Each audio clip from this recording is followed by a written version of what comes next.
बहुत बार ऐसा देखने को मिलता है कि जो ज्यादा भगवान का पूजा पाठ करता है वही सबसे ज्यादा दुखी रहता है, जबकि कोई नास्तिक आदमी जो भगवान को नहीं मानता, कभी पूजा पाठ नहीं करता, कभी सत्संग नहीं करता, वह सबसे ज्यादा सुखी जीवन जीता है।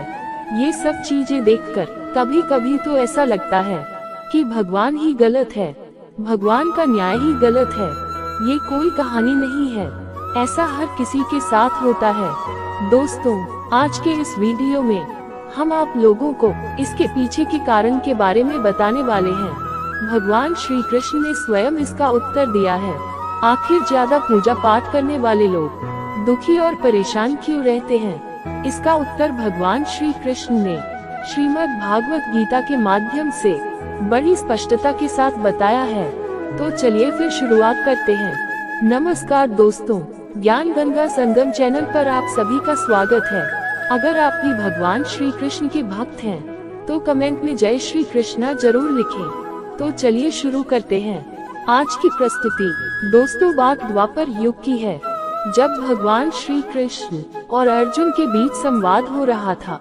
तब अर्जुन ने भगवान श्री कृष्ण से पूछा कि माधव, जो लोग ज्यादा पूजा पाठ करते हैं वह ज्यादातर दुख और परेशान रहते हैं, इसके पीछे क्या कारण है? जबकि जो लोग भगवान का नाम भी नहीं लेते, भगवान का स्मरण बिल्कुल भी नहीं करते और हमेशा गलत कार्य में लिप्त रहते हैं, उन लोगों को मैं सुखी देखता हूँ। इसके पीछे का रहस्य मुझे समझाने का प्रयास करें। तब भगवान श्री कृष्ण ने एक छोटी सी कहानी के माध्यम से अर्जुन को इसका उत्तर दिया। आइए जानते हैं उस छोटी सी कहानी के बारे में। एक गुरु के दो शिष्य थे। दोनों शिष्यों में फर्क सिर्फ इतना था कि एक भगवान को मानने वाला था और दूसरा भगवान को न मानने वाला नास्तिक था। एक ऐसा था जहाँ पर हमेशा भगवान की कथा होती थी, जहाँ सत्संग होता था, जहाँ भजन होता वहाँ दौड़कर चला जाता और भगवान की पूजा पाठ करने लगता। दूसरा शिष्य इन सब चीजों से दूर था। वह शराब पान भी करता था, वेश्याओं के साथ नमन करता था। सारी बुरी आदतें दूसरे शिष्य में थी। एक दिन क्या हुआ, एक शिष्य शराब पीकर अनाप शनाप बोलते हुए रास्ते में पैदल चलते हुए अपने घर को जा रहा था। अचानक उसको रास्ते में पैसों से भरा एक बैग मिल जाता है। उसकी खुशी का ठिकाना नहीं रहता। वह जोर जोर से चिल्लाते हुए सबको बताता है, मुझे आज पैसों से भरी बैग की थैली मिल गई, मेरा जीवन सफल हो गया, इन पैसों से अपने जीवन की आवश्यकताओं की पूर्ति करूंगा। वही दूसरा मित्र मंदिर से भजन करते हुए अपने घर को जा रहा था। अचानक उसकी पैर में एक बड़ी कांटे चुभ जाती है, रक्त निकलने लगता है। ठीक उसी समय दूसरा शिष्य भी वहीं पहुंचता है और हंसते हुए उसको बोलने लगता है, क्यों, तुम ही हो ना जो सबसे ज्यादा पूजा पाठ करते हो, भगवान का भजन करते हो, क्या दिया तुम्हारे भगवान ने तुम्हें? मुझे देखो, मैं कभी मंदिर नहीं गया और न ही मैंने कोई भी काम अच्छा किया। मेरे घर में भगवान का मंदिर भी नहीं है। मैंने कभी अपने घर में सत्यनारायण का कथा नहीं कराया, भगवान के सामने कभी माथा नहीं टेका। फिर भी मैं कितना संपन्न हूँ, अमीर हूँ, मेरे पास पैसों की कोई कमी नहीं है, सबसे ज्यादा सुखी जीवन में ही जी रहा हूँ। अच्छे शिष्य को उसकी बात चुभने लगी। उसने मन ही मन विचार किया, हाँ, ये तो सच बोल रहा है, मैं कितना पूजा करता हूँ और वो कुछ नहीं करता, फिर भी कितना सुखी है।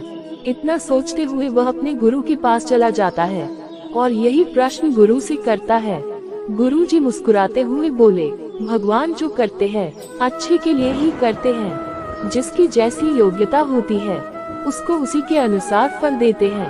अब तुम्हारे प्रश्नों का उत्तर तुम जानते हो। भगवान ने तुम्हारे पैर में ही क्यों चुभाए कांटे और उसको पैसों से भरी हुई बैग क्यों मिली? सुनो, तुमने पिछले जन्म में बहुत पाप किया था, इसलिए तुम्हारी आज मौत होने वाली थी। तुम बच गए क्योंकि तुम मंदिर गए थे, तुमने भगवान की पूजा की थी। यही एक कारण है कि तुम्हारी मौत न होकर सिर्फ एक ही कांटा चुभा। अब तुम्हारे मित्र की बात करते हैं। पूर्व जन्म में वह एक संत महापुरुष था, इसलिए उसकी आज किस्मत बदलने वाली थी। करोड़ों की संपत्ति का मालिक बनने वाला था, मगर इस जन्म में उसने कोई भी अच्छा काम नहीं किया। इसलिए पूर्वजन्म के फल के अनुसार उसको थोड़े पैसे ही मिले, जबकि वो अरबों की संपत्ति का मालिक बनने वाला था। भगवान को दोष देना छोड़ दो, अपने वर्तमान के समय का सदुपयोग करो, भविष्य अपने आप सुधर जाएगा। इस प्रकार उसकी आंखें खुल गई और वह फिर से अपने पूजा पाठ में लग गया। जब हम प्रार्थना करते हैं तो ईश्वर हमारे कहने से ज्यादा सुनता है। जितना हम पूछते हैं उससे ज्यादा जवाब देता है। जितना हम कल्पना करते हैं उससे ज्यादा अपने समय में और अपने तरीके से देता है।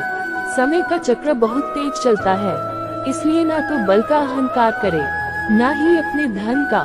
जीवन में वाणी को संयम ही रखना अनिवार्य है, क्योंकि वाणी से दिए हुए घाव कभी भरे नहीं जा सकते।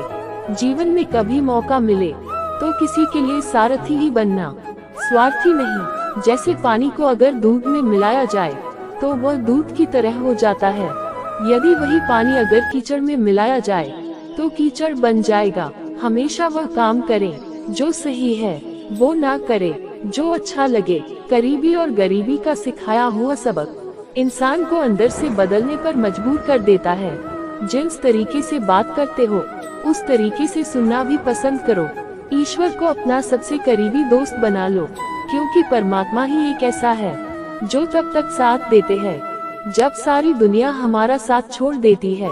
ऐसे लोगों से दोस्ती बनाए रखिए जो आपको बेहतर बनाने के लिए प्रेरित करता हो, जो आपको अपनी जवाबदारी माने और आपका ख्याल रखे, जो आपको अपना समझे और अपना घर जैसा महसूस कराए, जो आपकी सहायता करे और आपको समझे। अमीरी गरीबी से इसका कोई लेना देना नहीं है। रोने वाले महलों में भी रोते हैं और किस्मत में खुशी हो तो झोपड़ी में भी हंसी गूंजती है। विश्वास में वो शक्ति है जो उजड़ी हुई रिश्तों में भी जान डाल देती है। दोस्तों, आज का वीडियो यही समाप्त होता है। मिलते हैं एक और नए वीडियो में, तब तक अपना ख्याल रखिएगा। जय श्री कृष्ण।